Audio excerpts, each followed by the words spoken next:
Welcome to the Slop Temple. We pray this video helps. You start with permission and a safety net. Make sure you are signed in as an administrator and have the recovery key saved. Once done, open Settings, navigate to Update and Security, then Device Encryption or Bitlocker. This is where Windows shows drive protection. If you prefer Control Panel, choose System and Security, then Bitlocker Drive Encryption. Make sure the drive you plan to change is listed. This prevents accidental changes to the wrong volume or removable media. Now you perform the core action. Click Manage Bitlocker for the target drive, then choose Turn off Bitlocker.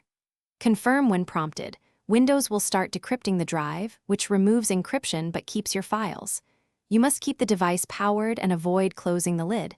Interrupting decryption can cause problems. Decryption progress appears as a percentage. Monitor it. If the drive is an OS volume, Windows will manage a restart if required, so save work before you confirm. To finish, wait until decryption hits 100% and the BitLocker status reads off. That confirms the encryption keys were removed and the drive is readable normally.